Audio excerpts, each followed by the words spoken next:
मैंने उनको कहा कि ये अशांति किस कारण रहती है? परमात्मा की कोई प्यास है भीतर इसलिए अशांत है?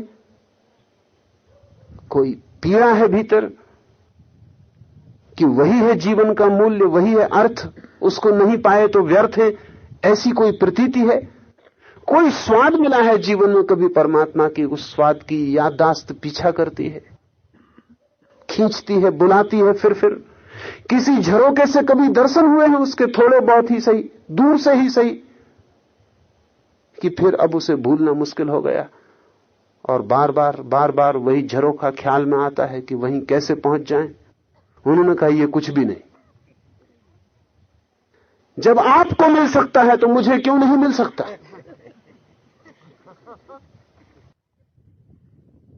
जब रामकृष्ण को मिल सकता है तो मुझे क्यों नहीं मिल सकता?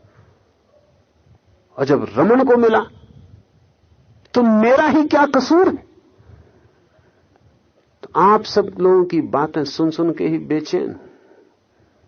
ऐसे न मुझे कोई स्वाद है न कोई प्यास है, मुझे ये भी पक्का भरोसा नहीं आता कि है भी या नहीं है। तो आप को दिखाई ना पड़े, लेकिन ऋषि ठीक प्रार्थना कर रहा है। वो कह रहा है हम किसी से द्वेष ना करें। हम इस कारण तेरी खोज में ना आ जाएं कि कोई और लोग भी तेरी खोज कर लिए तो हम कैसे पीछे रह सकते हैं। हम सब एक दूसरे से प्रतिस्पर्धा में लगे, मकान और फर्नीचर की ही नहीं, परमात्मा की भी। अगर मनुष्य जाति के इतिहास से 100 नाम अलग कर दिए जाएं तो हमें ईश्वर का ख्याल ही शायद भूल जाए। वो 100 लोग हम में बड़ी ईर्ष्या जगाते हैं। एक बुद्ध पैदा हो जाता है और हमारे प्राण बड़े संकट में पड़ जाते हैं कि अगर इस आदमी को मिल गया तो मैं कैसे पीछे रह सकता हूं। तो हम पहले तो सब उपाय करते हैं कि इसको मिला नहीं। वो हमारी तरकीब है, सेल्फ डिफेंस। पहले तो हम सब उपाय करते हैं कि मिला नहीं। एक दिन मैंने देखा यह आदमी बिल्कुल गुस्से से देख रहा था। एक दिन मैंने देखा कि बहुत बढ़िया सुस्वादु भोजन कर रहा था।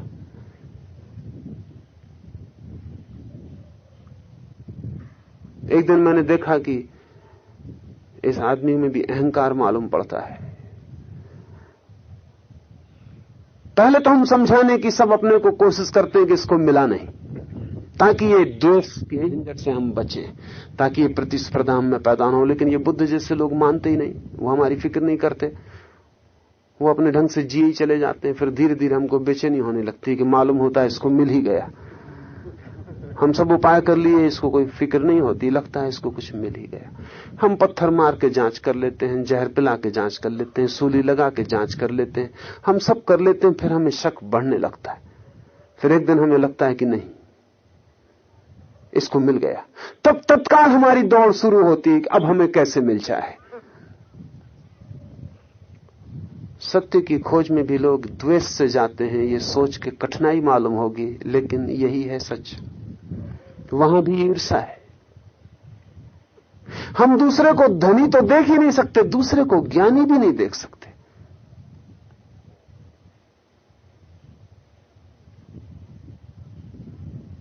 हम दूसरा कुछ पाले ये देख ही नहीं सकते।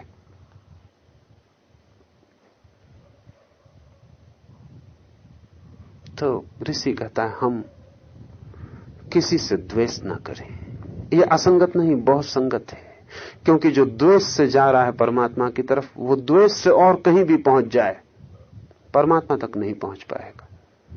द्वेष से धन तक पहुंचा जा सकता है, कोई कठिनाई नहीं। सच तो यह कि बिना द्वेष के धन तक पहुंचा ही नहीं जा सकता। संसार में कोई भी यात्रा करनी हो तो प्रतिस्पर्धा अनिवार्य है, और जितना जहर हो आपकी प्रतिस्पर्धा में, उतने शायद आप सफल हो जाएं। दूसरे से जितनी ज्यादा गहन ईर्ष्या हो, जलन हो, उतनी आपके पैरों में ताकत आ जाती।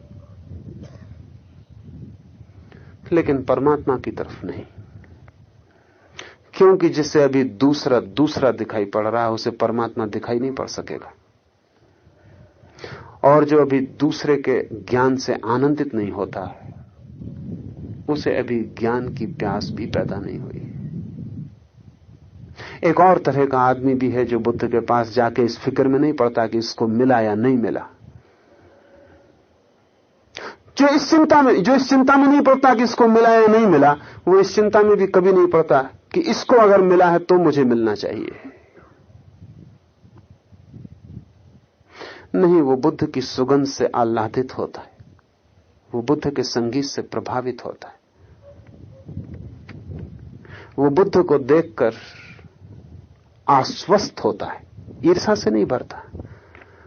बुद्ध को देखकर वो आश्वस्त होता है, वो कहता है कि ठीक है, जो प्यास मेरे भीतर थी इस आदमी में वो सागर तक पहुंच गई, तो मैं अपनी प्यास का पीछा कर सकता हूं भरोसे के साथ। वो बुद्ध को देख के एक श्रद्धा को उपलब्ध होता है, इस श्रद्धा को कि असंभव भी संभव है, इस श्रद्धा को कि जो बहुत दूर है वो भी बहुत पास है। बुद्धत्व तो बहुत दूर है, लेकिन बुद्ध हमारे पास हैं, उनके चरण तो हाथ में लिए ही जा सकते हैं। और अगर बुद्ध के चरण हाथ में लिए जा सकते हैं तो आज नहीं कल बुद्धत्व भी पास आ सकता है। इस श्रद्धा को तब द्वेष नहीं है कोई, तब सिर्फ धन्यवाद है, अनुग्रह है। इसमें भी कि किसी का फूल खिल गया तो वो अनुग्रहित होता है, क्योंकि उसे अपनी कली का भी ख्याल आ गया, स्मरण आया अपना, अपनी सुध आई, सुरति जगी। तब जो यात्रा है वो द्वेष की यात्रा नहीं है, वो बड़े आनंद की, बड़े प्रेम की,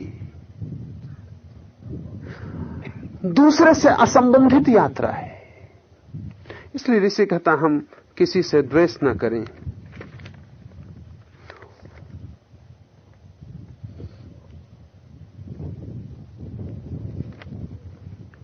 दूसरे से द्वेष न हो, अपनी ही प्यास हो, तो मनुष्य अत्यंत सरलता से उस जगह पहुंच जाता है जहां जाके वो कह सके ओम शांति, जहां वो कह सके कि सब शांत हुआ, सब विराम को उपलब्ध हुआ, सब आनंद हुआ। ये उपनिषद का सूत्र। कल सुबह के लिए 2, 3, 4 सूचनाएं आपको दे दूं, फिर हमारी रात की बैठक पूरी हो।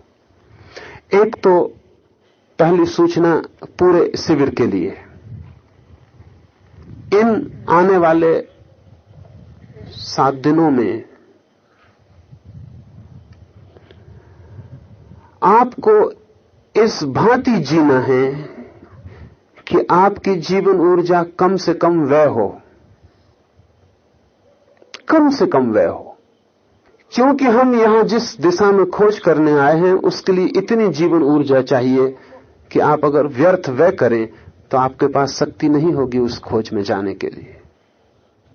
तो आपके दिए का तेल कहीं और जल जाए तो फिर जिस ज्योति को जलाने के लिए आप इकट्ठे हुए हैं वो न चल पाएगी, आपके दिए का तेल बचना चाहिए। तो इन 7 दिनों के लिए बिल्कुल ही जितनी ऊर्जा संरक्षित कर सकें करें। इस ऊर्जा को संरक्षण के लिए अपनी इंद्रियों को द्वार जितने बंद कर सकें कर लें, क्योंकि वही आपकी शक्ति की ऊर्जा की क्षय करने की व्यवस्थाएं हैं। जितना ज्यादा आंख बंद रख सकें आंख बंद रखें।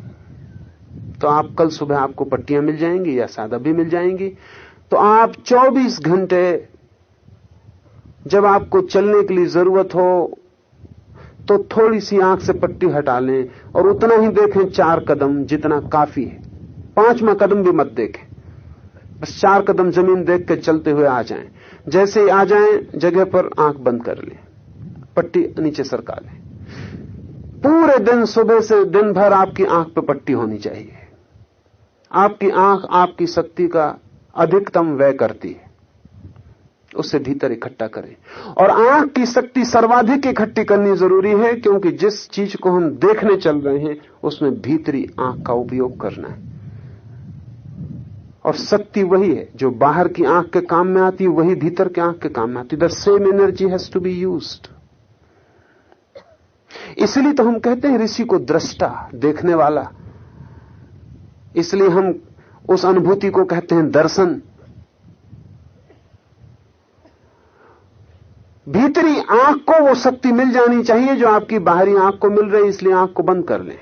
7 दिन आंख की सारी शक्ति भीतर जा रही, आंख को बंद करें और दिन भर ये ख्याल करें कि आपके दोनों की आंखों की जो शक्ति है वो दोनों आंखों के बीच तीसरी आंख की तरफ, दोनों भौहों के बीच में, माथे में, उस तरफ बह रही।